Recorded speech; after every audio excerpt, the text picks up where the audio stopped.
Hello students, केएमएलटी school की online क्लासों में आपका स्वागत है। कक्षा 12th में मोहित आचार्य। हम आव्यूह पढ़ रहे थे। हमने आव्यूह में काफी क्वेश्चंस कर ली। हम अब आगे के क्वेश्चंस करना चाहते हैं। देखिए क्वेश्चन नंबर जिसकी बात करनी है मुझे आपसे, क्वेश्चन नंबर 7 की बात करनी है, जो मैंने आपको नहीं करवाया है ना आपको होमवर्क के लिए दिया था। तो सबसे पहले क्वेश्चन नंबर 7 में आ जाते हैं। क्वेश्चन नंबर 7 ये कह रहा है, यदि a प्लस बी नीचे 7 लिखा गया है, फिर -3 है, 2 ab और यहां 4 है, यहां आया है 6, यहां 7, यहां -3, यहां आएगा 2, यहां 8, यहां 4 और ये बंद हो चुका है। हो तो a और b के मध्य मान ज्ञात कीजिए। हमें ये कहा गया है कि अगर ये चीज दे रखी है तो a और b के मान ज्ञात करो। इससे हमें क्या पता चल रहा है?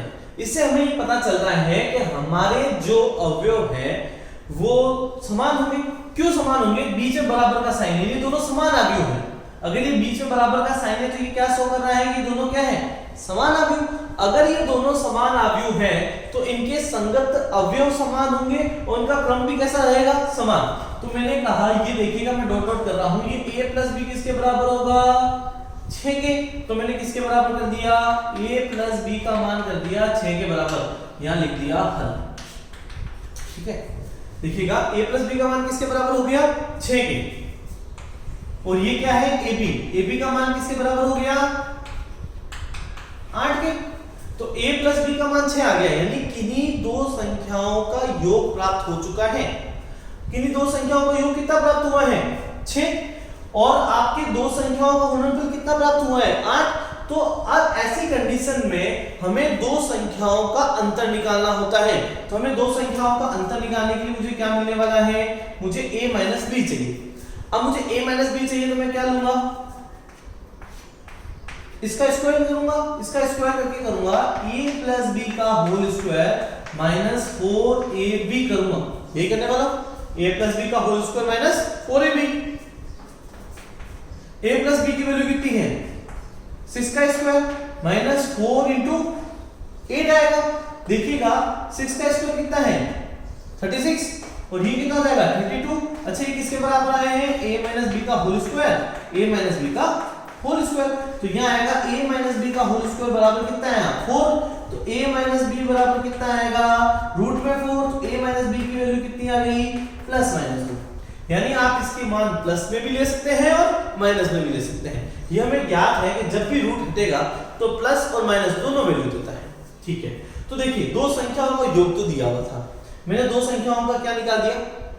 अंतर निकाल दिया। आगे चलते हैं। अब मैंने कहा a प्लस बी बराबर 6 है और हमें क्या लिखना है? a माइनस बी बराबर, एक बार प्लस का 2 ले लेते हैं। अगर प्लस का 2 लेते हैं तो यहाँ विलोपन विधि का प्रयोग करना पड़ेगा। विलोपन विधि के लिए देखिए क्या होगा? b से b कट जाएंगे। तो a प्लस a कितना आ गया है? 2a। और 6 और 2 कितने होते हैं? 8। आगे चलते हैं। a की जो वैल्यू मिलेगी वो 8/2 मिलेगी। इसे काटाछीटी कर देंगे तो a की वैल्यू कितनी मिलने वाली है? 4। अगर a की वैल्यू 4 मिल गई है तो इसमें पुट कर देते हैं तो मुझे मिल जाएगा 4 प्लस b बराबर 6। तो b बराबर कितना आएगा? 6 माइनस 4। तो b की वैल्यू कितनी आ गई? 2। अच्छा ठीक है, लेकिन अगर अपन a की वैल्यू -2 लेते तो क्या आता? वो भी चेक कर लेते हैं। तो मैंने क्या कहा? a प्लस b बराबर 6 आया है तो a माइनस b बराबर कितना आ सकता है? -2 भी आ सकता है। देखिए एक बार मैंने इसको क्या लिया है? धनात्मक, और एक बार मैं इसको क्या लेने वाला हूँ? ऋणात्मक लेने वाला हूँ। तो मैंने एक बार धनात्मक ले लिया, एक बार ऋणात्मक ले लिया, तो ये दोनों कट गए। a और a कितने हो गए हैं? 2a। और यहाँ कितना आएगा? 4। तो a बराबर आ गया 4/2 काट दिया तो a की वैल्यू कितनी आ सकती है? 2। और b की वैल्यू कितनी है? यहां रख देते हैं 2 प्लस b बराबर 6। तो b बराबर आ जाएगा 6 माइनस 2। तो b की वैल्यू कितनी आ गई? 4। तो आप a की वैल्यू आपके पास 4 भी आ सकती है, a की वैल्यू 2 भी आ सकती है, b की वैल्यू 2 भी आ सकती है, b की वैल्यू 4 भी आ सकती है, कुछ भी आ सकती है, क्योंकि भी दो संख्याओं का योग 6 होता है वो कुछ इस तरीके से ज्ञात होगी। इतना समझ में आ गया आपको? देखिए कोई भी प्रॉब्लम है तो आप पूछ सकते हैं। इसमें जो नया था क्वेश्चन कराने का जो कारण था वो क्या था? क्वेश्चन कराने का कारण ये संबंध था। इस संबंध का प्रयोग हमने 11th क्लास में कॉम्प्लेक्स नंबर यानी सम्मिश्र संख्याओं के अंदर किया था, लेकिन एक बार पुनः इसका अध्ययन करना आवश्यक था, इसलिए मैंने आपको एक क्वेश्चन छोड़ दिया था आपके लिए कि ये मैं कराऊंगा। ठीक है, तो ये a माइनस बी का होल स्क्वायर किसके बराबर होता है? a प्लस बी का होल स्क्वायर माइनस 4ab। ये आपको अच्छे से पढ़ लेना है। अगर कोई भी समस्या है तो आप मेरे से पूछ सकते हैं। वीडियो पॉज कीजिए, नोट डाउन कीजिए।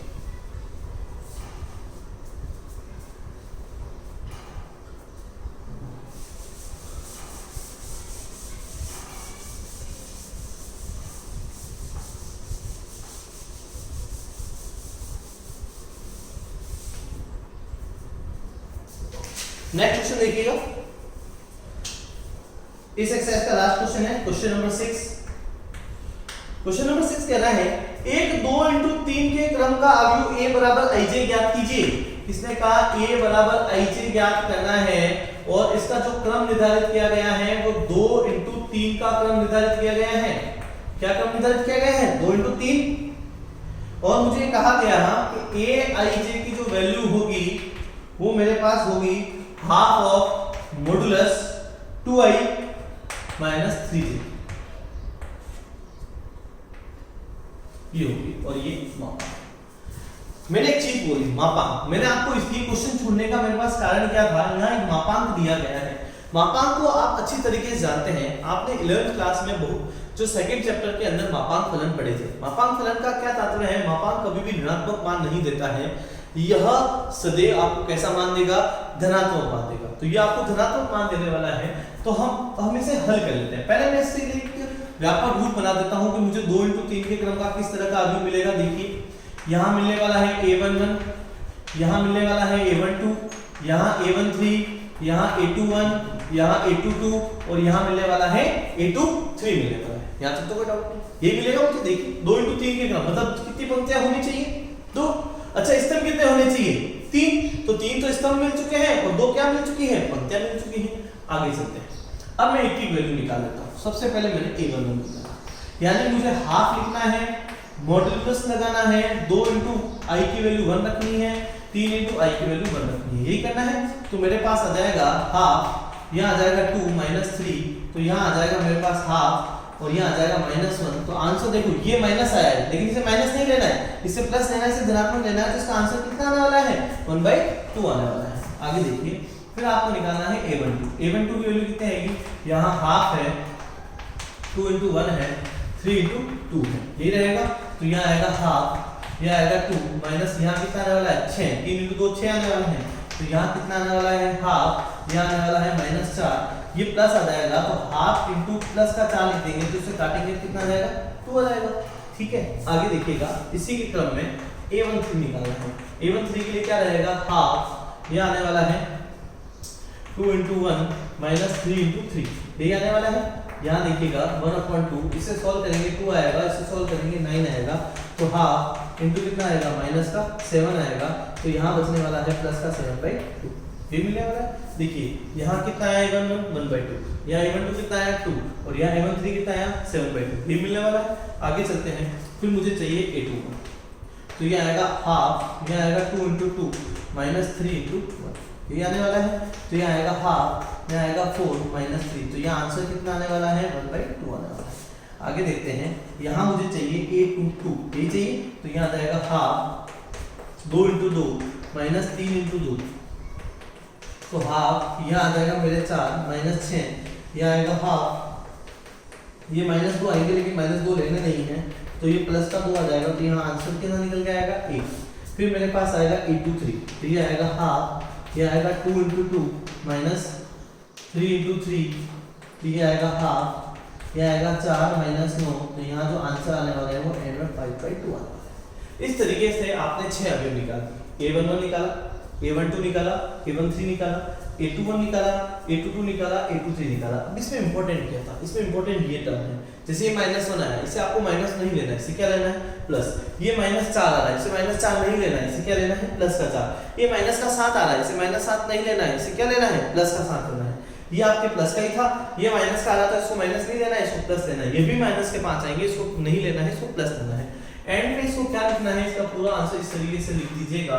a1 यहाँ पे वैल्यू है 1/2, इसकी वैल्यू है 2 इसकी वैल्यू कितनी है 7/2, इसकी वैल्यू कितनी है 1/2, इसकी वैल्यू कितनी है 1, इसकी वैल्यू कितनी है 5/2। इस तरीके से आपको आपका आंसर लिखना है। ये हो गया।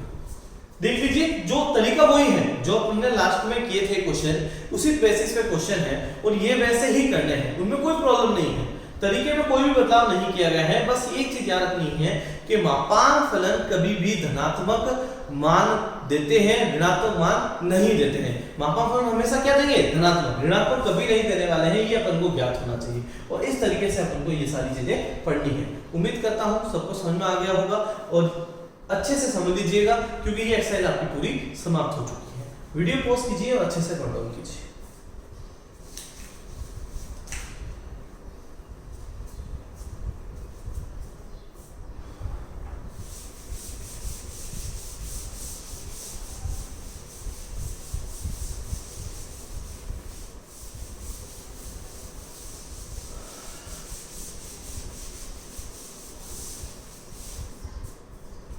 देखिए अब हमें पढ़नी है अव्युत्पन्न प्रक्रियाएं।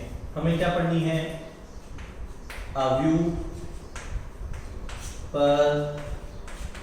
प्रक्रियाएं, मैट्रिक्स, ऑपरेशन ऑफ मैट्रिक्स। कुछ भी नहीं है, बहुत आसान है, बहुत ही ज्यादा आसान है, आपको अच्छे से समझ में आ जाएगी। सबसे पहले इसमें हेडिंग डाल दीजिएगा अव्युत्पन्न प्रक्रियाएं और लिखिएगा योग, और योग में लिखिए दोनों अवयव ए व बी, दोनों अवयव ए व बी के लिए अनुकूल्य योग के लिए अनुकूल्य होते हैं यदि वे एक ही क्रम के हो। यानी क्या कहना चाहता है, देखिए इसने कहा आपके पास दो अवयव, एक ए है एक बी है, राइट है। ए आयु का क्रम है 2 × 3 का और अगर इनका भी आयु का क्रम है 2 × 3 का, तो ये दोनों अनुकूल्य अवयव होंगे योग की सक्रिया के लिए। सर कैसे समझाइए, मैंने कहा बिल्कुल आपको पूरा समझाता हूं, देखिएगा क्या करना है। सबसे पहले ए लिखना है, ए में लिखना है ये A11 है। सपोज यहां डाल देते हैं 2 3 1 4 5 6 डाल। इसी तरीके से यहां बी भी डाल दिया मैंने, क्या 3 2 1 4 5 6। अब ये इनका क्रम देख लीजिए यहाँ पर, दोनों ही एक ही क्रम के हैं। अगर इसका क्रम देखा जाए तो इसमें 2 पंक्तियां हैं 3 स्तंभ है, इसमें भी देखा जाए तो 2 पंक्तियां हैं 3 स्तंभ है, दोनों के क्रम क्या है, तो ये दोनों अनुकूल्य अवयव हैं। योग की सक्रिया के लिए कैसे अवयव हैं, अनुकूल्य अवयव हैं। अनुकूल्य है तो मुझे तो क्या निकालना है, मुझे a + b निकालना है, मुझे ज्यादा कुछ नहीं करना, मुझे क्या करना है a + b निकालना है। तो क्या करना है, संगत अवयव में जोड़ दीजिए। क्या करना है, संगत अवयव को संगत अवयव में क्या करना है, जोड़ देना है। तो यहां 2 में क्या जोड़ना है 3, अच्छा 3 में क्या जोड़ेंगे 1, अच्छा 1 में क्या जोड़ने वाले हैं 5, 4 में क्या जोड़ने वाले हैं 2, 5 में क्या जोड़ने वाले हैं 4, 6 में क्या जोड़ने वाले हैं 6, ये तो जोड़ने वाले हैं। देखिए संगत अवयव को संगत अवयव से जोड़ दिया, संगत अवयव को संगत अवयव से जोड़ दिया और इसमें भी संगत अवयव को संगत अवयव से जोड़ दिया, यही करने वाले। अब इसको जोड़ देते हैं तो यहाँ क्या मिलने वाला है, a + b जो मिलने वाला है 3 + 2 कितने होते हैं 5, 4 + 2 कितने होते हैं 6, 3 + 1 कितने हो गए 4, 5 + 4 कितने हो गए 9, 5 + 1 कितने हो गए 6 और 6 और 6 कितने हो गए 12। इस तरीके से मुझे मेरी a + b मिल जाएगा। ये क्या है, ये अवयव का योग ही तो है।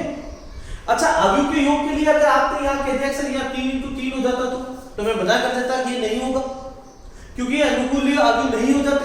तो अनुकूल्य अवयव होने के लिए पहले कंडीशन ही क्या है कि इनका क्रम कैसा होना चाहिए, समान। देखिए अवयव के अंदर क्रम बहुत इंपॉर्टेंट है, जब तक आप इसको नहीं समझेंगे ना आपको अवयव समझ में नहीं आएगा। तो अवयव को समझने के लिए पहले आपको इसका क्रम समझना होगा। क्रम में क्या है, आपको पंक्तियों और स्तंभों की संख्या तो देखनी है। इसमें पंक्तियां 2 स्तंभ 3, पंक्तियां 2 स्तंभ 3, मतलब दोनों समान है, दोनों समान है तो इसे इस तरीके से जोड़ा जा सकता है। कोई भी समस्या है पूछ लीजिए। एक एग्जांपल और कर लेते हैं जिससे आपको अच्छे से वीडियो पॉज कीजिए और लिख लीजिए।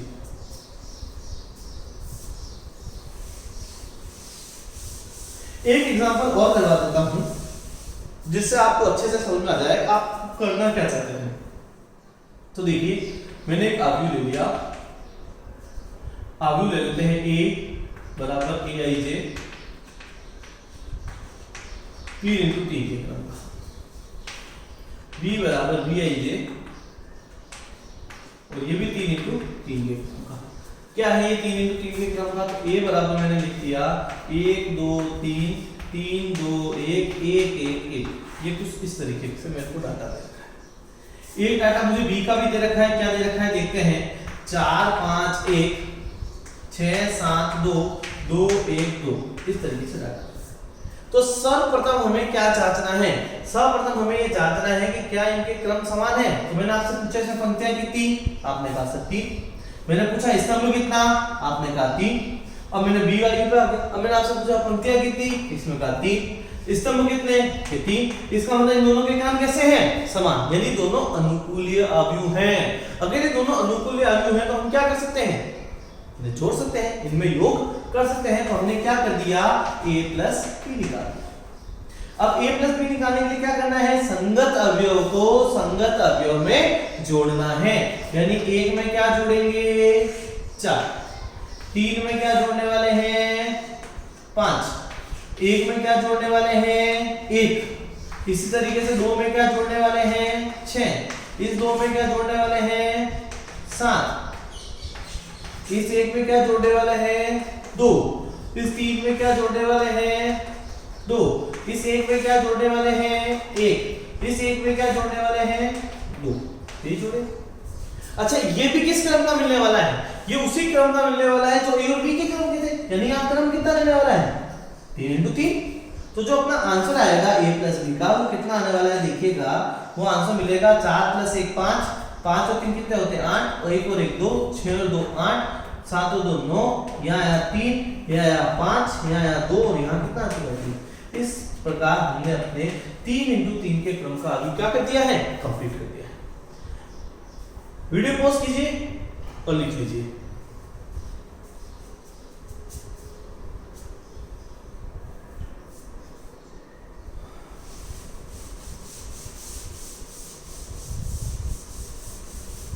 देखिए, अब अगली संक्रिया की बात करते हैं, अगले गुणधर्म की बात करते हैं।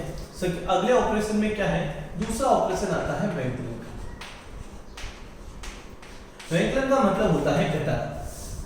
तो लिखिए, व्यंकलन के अंदर अवयव a तथा b अनुकूलीय अवयव होंगे, अवयव a तथा b अनुकूलीय अवयव होंगे और उनका व्यंकलन तभी संभव होगा, उनका व्यंकलन तभी संभव होगा जब उन दोनों का क्रम एक ही हो, जब उन दोनों का क्रम एक ही हो। तो देखिए, जो हमने योग में पढ़ा है, जो हमने योग में पढ़ा है वही हमें कहां पढ़ना है, व्यंकलन में पढ़ना है। तो हमें योग और व्यंकलन में दोनों समान पढ़ना है। तो व्यंकलन में भी मेरे को ये पता होना चाहिए, सपोज मेरे पास एक a अवयव है, अच्छा इसका क्रम कितना है, सपोज मैंने कह दिया 3 इंटू 1 के क्रम में है, यानी 3 क्या है, पंक्तियां, और स्तंभ कितने हैं, 1 है। इसी तरीके से मैंने b अवयव है, उसमें भी मैंने क्रम क्या रखा, 3 इंटू 1। तो मैंने अभी क्या लिखा है आपको, देखिए पढ़िए उसको क्या लिखा है, मैंने लिखा है यदि दो अवयव अनुकूलीय अवयव होते हैं, अनुकूलीय अवयव कैसे हैं, 3 इंटू 1 है, और ये भी कितना है, 3 इंटू 1 है, तो अनुकूलीय अवयव हो गए, क्योंकि इनके क्रम कैसे हैं, समान है। तो इनका क्या हो सकता है, व्यंकलन संभव हो सकता है, इनको घटाया जा सकता है। कैसे देखते हैं, जैसे मैंने a का मान रखा, 3 पंक्तियां हैं, 3 2 1, मैंने b ले लिया 1 2 3। देखिए इसमें पंक्तियां कितनी हैं, 3, स्तंभ कितना है 1, इसमें पंक्तियां कितनी हैं 3, स्तंभ कितना है 1। तो इनको घटाया जा सकता है, इनका व्यंकलन किया जा सकता है। तो इनका व्यंकलन कर लेते हैं, इनका व्यंकलन करते हैं तो हमें क्या मिलता है, a माइनस b मिलता है। a माइनस b मिलेगा तो देखिए क्या मिलेगा मुझे, आपको करना क्या है, संगत अवयव को संगत अवयव से घटाना है। 3 को किससे घटाना है, 1 से। 2 को किससे घटाना है, 2, और 1 को किससे घटाना है, 3 से। तो हमें जो a माइनस b क्या प्राप्त होने वाला है, हमें a माइनस b प्राप्त होने वाला है 2। 2 में से 2 जाएंगे 0, 1 में से 3 जाएगा, क्या बच जाएगा, माइनस 2 बच जाएगा। यहां तक आपको समझ में आ चुका होगा। जैसा कि हमने योग में किया था वैसा का वैसा व्यंकलन में कर रहे हैं। योग में हम जोड़ रहे थे और व्यंकलन में हम क्या कर रहे हैं, घटा रहे हैं। यही तो ऑपरेशन किया है हमने, व्यंकलन में क्या कर रहे हैं, घटा रहे हैं, और उसमें हम जोड़ रहे थे। यहाँ तक कोई प्रॉब्लम नहीं है। इसका एक ही एग्जांपल बहुत है, वीडियो पॉज कीजिए, नोट डाउन कीजिए।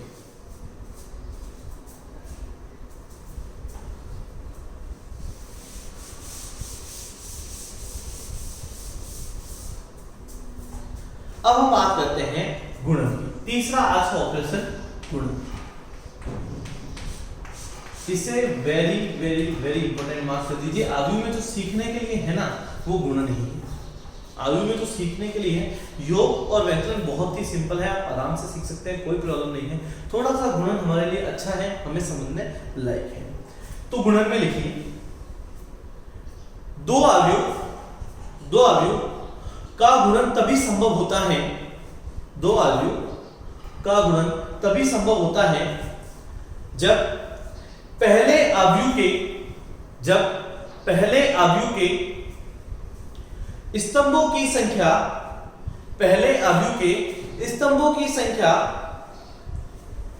दूसरे आयु के पंक्तियों की संख्या के बराबर हो जाए, दूसरे आयु के पंक्तियों की संख्या के बराबर हो जाए तो उनका गुणन संभव हो सकता है। देखिए कैसे बात करना है। मैंने आपको क्या लिखा है, मैंने लिखा है कि आपके पास कोई दो आयु ए और बी, जैसे एक का क्रम है 1 इंटू 3, आयु ए का क्रम कितना है 1 इंटू 3, ठीक है। आयु बी का क्रम कितना है 3 इंटू 1। तो हमें क्या करना है, देखिए जो ए का अगर ए आयु है तो उसका क्रम कितना लिखा मैंने 1 इंटू 3। एक आयु मेरे पास बी है, उसका क्रम कितना है 3 इंटू 1। तो अब इस आयु का गुणन संभव है या नहीं कैसे जांचेंगे, तो मैंने आपको लिखाया है, एक बार वापस पढ़िए, एक बार उसे सुनिए। क्या लिखाया, पहले आयु के स्तंभों की संख्या, इस आयु में स्तंभ कितने हैं 3, पहले आयु के स्तंभों की संख्या दूसरे आयु की पंक्तियों की संख्या के बराबर हो जाए तो उनका गुणन संभव होता है। अच्छा एक लाइन और लिख लीजिएगा, और जो मूल आयु है, जो मूल आयु है, हमें जो आयु मिलने वाला है, मूल आयु मिलने वाला है, उसका क्रम क्या रहेगा, पहले आयु की पंक्ति मिलेगी और दूसरे आयु का क्या मिलेगा स्तंभ। वापस समझ लेते हैं मैंने क्या बोला। देखिए पहले आयु की तो क्या मिलने वाली है पंक्ति और दूसरे आयु की क्या मिलने वाला है स्तंभ। तो वापस देखते हैं मैंने क्या लिखा है आपको, मैंने लिखाया दो आयु का गुणन तब संभव होता है जब पहले आयु के स्तंभों की संख्या दूसरी आयु के पंक्तियों की संख्या के बराबर हो जाए तब उनका गुणन संभव होगा। उसके बाद लिखना है मूल आयु में हमें जो प्राप्त क्रम होगा वो पहले आयु की पंक्ति और दूसरे आयु का क्या प्राप्त होने वाला है स्तंभ प्राप्त होने वाला है। ये अच्छे से लिख लीजिएगा और इसको समझिए मैं क्या कहना चाहता हूं। इस तरीके से पहले तो ये चीज है, गुणन अभी तक हमने गुणन किया नहीं है, पहले तो हम ये कर रहे हैं कि गुणन की कंडीशन कब लगेगी, गुणन कब समझ में आएगा, पहले कंडीशन समझ में आएगी। अगर आपने तो ऐसे ही गुणा कर दिया संभव नहीं है, हमें गुणन करने के लिए ये जरूरी है। गुणा कब होता है जब पहले आयु के स्तंभों की संख्या दूसरे आयु के पंक्तियों की संख्या के बराबर हो जाए तभी हम गुणा करेंगे। फिर हमें पता होना चाहिए हमारा मूल आयु कैसा मिलने वाला है, मतलब गुणा करने पर मुझे किस प्रकार से आयु मिलेगा, तो किस प्रकार का मिलेगा, पहले आयु का तो क्या उठा लीजिए, फिर पहले आयु की पंक्ति उठा लीजिए, तो दूसरे आयु के क्या उठा लीजिए स्तंभ उठा लीजिए, आपका काम हो गया।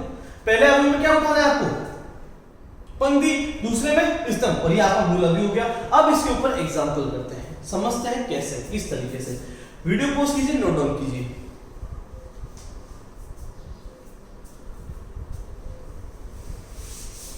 अब फॉर एग्जांपल हम समझते हैं किस तरीके की बात करना चाहते हैं। एक आयु ए है, 2 1 3 4,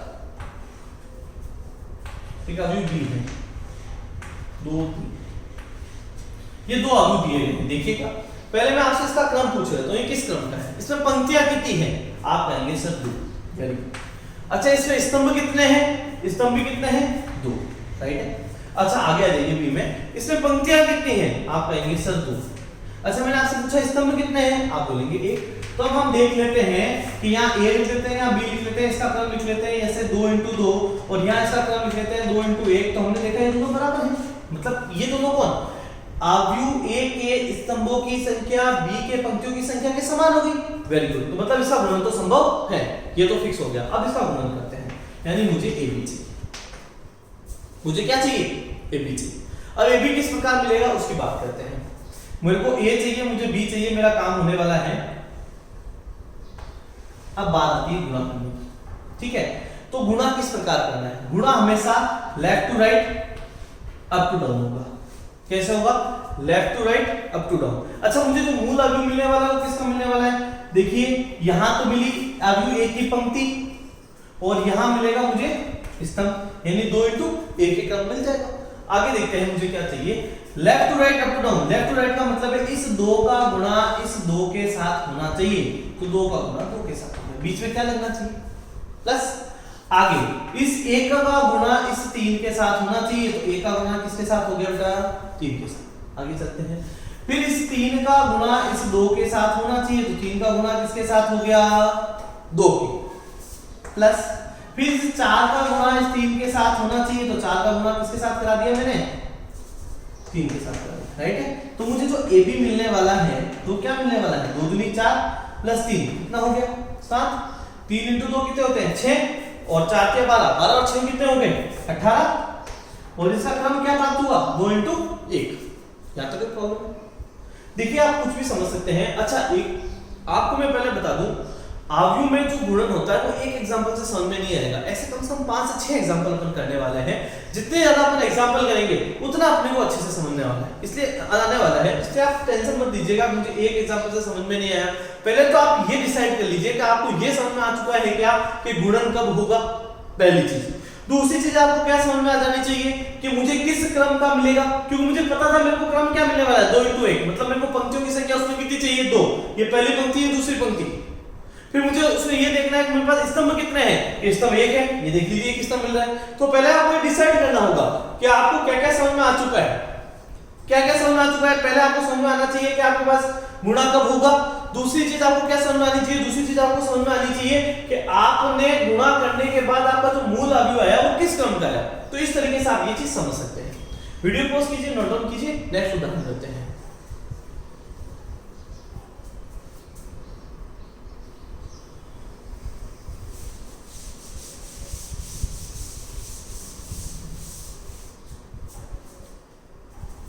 देखिएगा नेक्स्ट उदाहरण देखिएगा। a बराबर, मैंने आपसे पूछा इसका क्रम क्या है? आपने कहा सर 3 पंक्तियां दिख रही है, वेरी गुड, एक स्तंभ दिख रहा है, ठीक है, कोई दिक्कत नहीं है। आगे चलते हैं।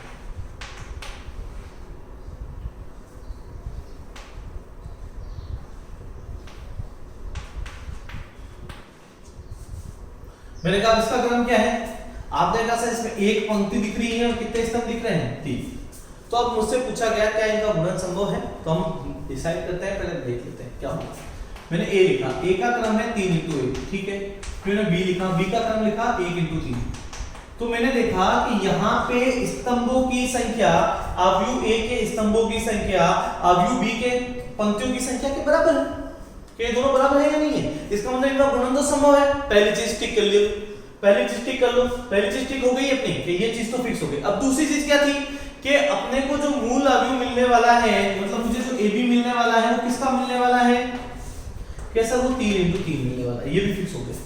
चलो इतना हो गया तो अपना क्वेश्चन ही खत्म होने वाला है, क्योंकि अगर मुझे 3 इंटू 3 के क्रम का मिलने वाला है तो मेरा कार्य हो चुका है। तो ये भी 3 है और ये भी 3 के क्रम का है। देखिए यहां से क्या मिला?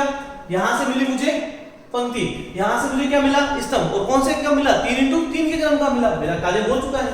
अब मुझे इसको गुणा करना है कि इसे करना कैसे है। देखिए सबसे पहले मैंने कहा था left to right up to down, ये चलना है।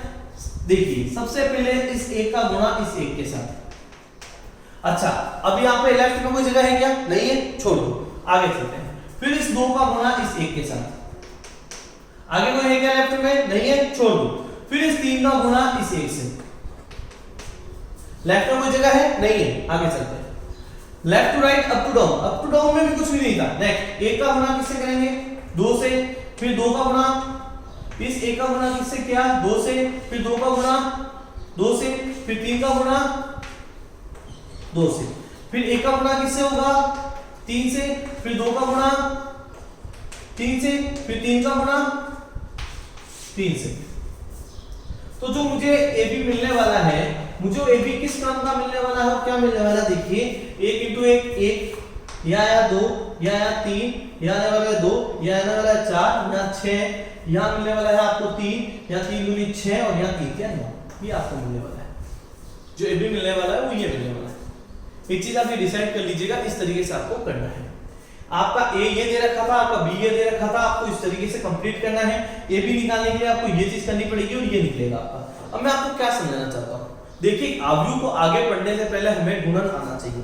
जब तक हमको गुणन नहीं आएगा हम आव्यूह नहीं पढ़ पाएंगे। तो पहला कार्य तो क्या है, हमें अच्छे से क्या पढ़ना है, आव्यूह पढ़ना है। आव्यूह पढ़ने के लिए हमें पहले गुणन सीखना होगा। तो गुणन में 3 चीजें सीखने लायक है। पहली चीज क्या थी कि क्या इनका गुणन करना संभव है, दूसरी चीज मूल आव्यूह कौन सा मिलने वाला है, तीसरी चीज गुणा करना। इससे कुछ आपको समझ में आया होगा कि कैसा करना है। अब आगे के जो वीडियो आएंगे उनमें मैं आपको 4-5 उदाहरण और कराऊंगा, फिर हम इसकी अपने क्वेश्चन में भी प्रैक्टिस करेंगे तो इन्हें हम अच्छे से समझ पाएंगे। Thank you so much. घर पे पढ़ाई कीजिएगा, अपने समय को वेस्ट मत कीजिएगा। अगर आपके घर वाले आपका सपोर्ट कर रहे हैं, आपको मोबाइल प्रोवाइड करवा रहे हैं पढ़ने के लिए, तो उसका पूरा उपयोग अपने मोबाइल का इस तरीके से कीजिएगा, आप ज्यादा से ज्यादा पढ़ सकते हैं। और कोशिश कीजिए कि आपकी पढ़ाई अच्छी हो, जिससे आप जब भी स्कूल खुले तो आपकी स्थिति अच्छी हो, आप परसेंटेज के लिए थोड़ा जाएं। देखिए आप 12th में हैं, मान के चलिए आपको बहुत ज्यादा पढ़ना है। अगर आपने साइंस मैथमेटिक्स ले रखी है तो कम से कम 5 से 6 घंटे आपको दिन में निकालने होंगे। तो शुरुआत अभी से करनी है। एक दिन में कोई 6 घंटे नहीं पढ़ सकते। आज जैसे कल से मैंने स्टार्ट किया तो 6 घंटे पढ़ना स्टार्ट कर दूं, संभव नहीं है, पॉसिबल नहीं है। आपको पढ़ने के लिए धीरे धीरे पढ़ना होगा। क्यों ना आप शुरुआत 1 घंटे से की जाए, 1.5 घंटे से की जाए। जैसे जैसे 1-1.5 घंटा होगा, जब हमें लगेगा हम 1.5 घंटा पढ़ चुके हैं, हम 2 घंटे पे चले जाएंगे। 2 घंटा पढ़ने के बाद हमें पता चलेगा हम 2.5 घंटे पे चले जाएंगे। इस तरीके से हम आगे बढ़ते चले जाएंगे। तो हमें ये सारी चीजें पढ़नी है। Thank you so much. पढ़ते रहिए, बढ़ते रहिए।